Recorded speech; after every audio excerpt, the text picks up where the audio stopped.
इस टीएसपी संघर्ष यात्रा में आप सभी जो लोग पधारे हैं, आप सभी का हार्दिक स्वागत।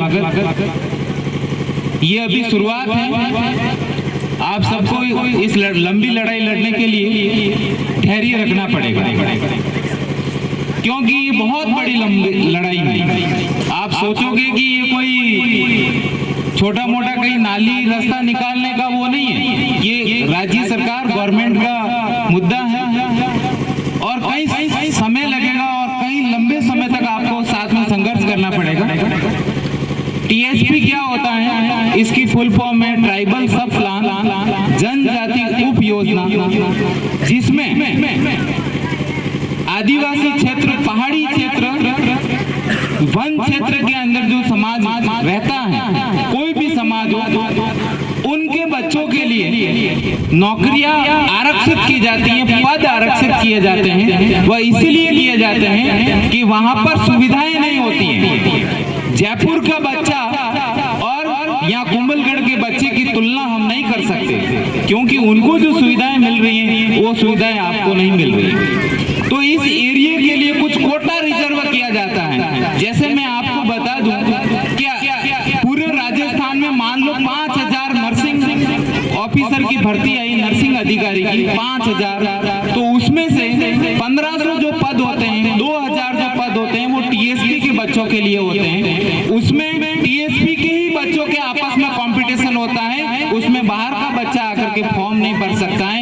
ये इतनी बड़ी सुविधा आप लोगों को उस टीएसपी एरिया के अंदर मिलती है साथियों, वो आपको पता नहीं है। अभी 15-20 नंबर कम होने के बाद में भी टीचर बनते हैं, आपको शायद पता नहीं होगा। तो यहाँ ऊपर जो सेरा प्रांत के कुछ गांव और पंचायतें जो टीएसपी में कन्वर्ट हुई हैं, सिया गांव से ऊपर की तरफ, वहां जाकर के पूछ लेना जो बच्चे अभी मास्टर बने हैं, क्या उनको टीएसपी बनने का क्या फायदा मिला। आप जयपुर के बच्चों के, आपके बच्चे जयपुर के बच्चों से, जोधपुर के बच्चों से इस कंपटीशन एग्जाम में मुकाबला नहीं कर सकते। ये बात आप सोचिए, हमारे यहाँ पर एजुकेशन की कितनी भारी कमी है। आप देखिए अभी यहाँ पर जो टीचर जो है, मास्टर जी जो है, बता रहे थे कि यहाँ पर बच्चों को खींच के पढ़ाने के लिए लेकर जाना पड़ रहा है। आप खुद सोचिए कि आपके यहाँ के बच्चे जयपुर के बच्चों से, जोधपुर के बच्चों से क्या कंपटीशन कर सकते हैं क्या? मुझे आप बताओ, उन बच्चों से कंपटीशन कर सकते हैं क्या? बताओ मुझे। नहीं कर सकते। आपके 15 और 20 नंबर कम आने के बाद में भी आपके बच्चों की नौकरियां लगेगी और यहीं पर उनकी ड्यूटी पोस्टिंग होगी।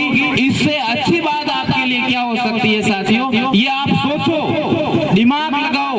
और ये जो आगे जो जमाना आ रहा है वो दिमाग का जमाना है, वो ताकत का जमाना नहीं है। एक समय हुआ करता था जब हमारा समाज महाराणा प्रताप की सेना में शामिल होकर के अकबर से जंग लड़ा, सिर कटाए कि तीर कमान से, भालों से युद्ध लड़ा। अब वो भाले और तीर कमान चलाने की जरूरत नहीं है, अब ये भेजा चलाने की जरूरत है। ये 2 किलो का बेड़िया चलाने की जरूरत है मेरे साथियों। इसका उपयोग में लड़ा है। हमारे मारवाड़ में एक मिट्टी का बर्तन आता है जिसको बेड़िया कहते हैं, और ये माथा भी 2 किलो का होता है और वो बेड़िया भी 2 किलो का ही होता है। ये दोनों बराबर हैं। इस बेड़ियों को चलाओ, इसमें कुछ नहीं है, इसमें खाली रोटे जाते हैं अंदर, बस। इसके अलावा इसमें कुछ भी नहीं है। खाली पेट भरने से कुछ नहीं होने वाला है, हमारा को दिमाग चलाना है। मैं पाली जिले से बिलोंग करता हूँ, ठीक है। मेरा ससुराल जाडोल में, उदयपुर जिले के अंदर। मेरे ससुराल के अंदर एक भर्ती के अंदर मेघवाल समाज के 10 कैंडिडेट सेलेक्ट हुए। एक ही भर्ती में एक ही समाज के 10 कैंडिडेट सेलेक्ट हुए। किसकी बदौलत हुए? टीएसपी की बदौलत। आप सोचो इसके अंदर कितनी ताकत है। घर घर के अंदर नौकरियां हैं, 1, 2, 3। कैसे सब सक्सेस नहीं होते? कैसे हमारा लेवल नहीं बदलता है? सब सरकारी नौकरियों में हमारे लोग जाएंगे तो हमारे जीवन स्तर में परिवर्तन आएगा। आज बांसवाड़ा, डूंगरपुर के बच्चे काफी बड़े लेवल पर नौकरियां लग रहे हैं। उसका कारण है ये टीएसपी एरिया में होने की वजह से। यहाँ 5% एससी के जो भाई हैं, जिनकी आबादी जो भी है, सभी भाइयों को उसमें फायदा मिलता है। आप देख लो यहाँ पर जनरल वाले जो महिलाएं हैं उनको कितना फायदा मिला है टीएसपी में। वह केवल एसटी के लिए नहीं होते हैं, वो पद सभी समाजों के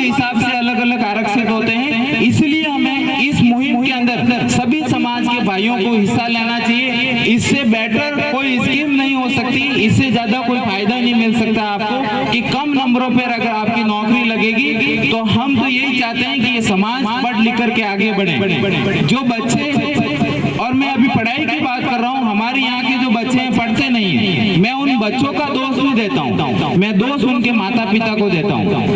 ये दोष पूरी तरीके से उनके पेरेंट्स का है कि उनके पेरेंट्स, उनके माता पिता उन बच्चों को जूत नहीं लगाते। जूत लगाओ ना, आपकी दिक्कत क्या है? मर जाएगा क्या जूत लगाने से? मैं कॉलेज में पढ़ाता हूँ उदयपुर के अंदर, मुझे पता है सबसे ज्यादा जो बदमाशी करते हैं और सबसे ज्यादा जो लापरवाह होते हैं वो एसटी के बच्चे लापरवाह होते हैं। और उनके जब घर पे फोन करते हैं उनके पेरेंट्स भी ज्यादा ध्यान नहीं देते। हमारे यहाँ पर, मैं मारवाड़ से आता हूँ जहाँ पर पानी भी हमारे को नसीब नहीं होता है। हमारे यहाँ पर किसी बच्चे को घर पे फोन कर देना तो उसके बुखार आ जाता है कि आपने सर हमारे घर पे फोन कैसे कर दिया, मैं कल से रेगुलर रहूंगा। क्योंकि उनके जो बच्चे हैं, पेरेंट्स हैं, माता पिता हैं मारवाड़ वाले, वो जूत लगाते हैं उनके, और आप जूत नहीं लगाते हो। लाड प्यार करना इन बच्चों को बंद कर दो। मैं आज आपको इस स्टेज से कह के जा रहा हूँ, ये लाड प्यार इन बच्चों को बिगाड़ के नहीं रखा है ना तो मेरा नाम याद रख लेना, दिनेश जोगावत मेरा नाम है। 7 सालों से मैं पढ़ा रहा हूँ। भय होना चाहिए, भय बिना प्रीत नहीं है, भय बिना बच्चे नहीं पढ़ते हैं। आप इनको भय नहीं दिखाते हो। हमारे उधर हमारे पेरेंट्स भय दिखाते हैं कि बेटा पढ़ ले, नहीं तो शादी नहीं हुई तो होगी तेरी। सबसे बड़ा भय तो शादी का होता है हमारे, और आपके तो 18 साल का नहीं होता, उससे पहले शादी करवा देते। एक भय तो वैसे ही खत्म हो गया उसके। स्पष्ट बोलो कि ये जो मेरी जो संपत्ति है, जमीन जायदाद में तेरे को हिस्सा नहीं मिलेगा, तू पढ़ ले, बाहर जा, मेरी संपत्ति में हिस्सा नहीं मिलेगा, तुझे सक्सेस होना है और तुझे सब कुछ करना है। ये लाड प्यार करने की वजह से ये बच्चे नहीं पढ़ते हैं। आज जो बच्चा नहीं पढ़ता है उसके जूत लगाओ। मैं इसलिए कह रहा हूँ कि मेरे दादा ने मेरे जूत लगाए हैं। मैं 2 साल का था तब मेरे माता पिता का ऑफ हुए निधन हुआ है।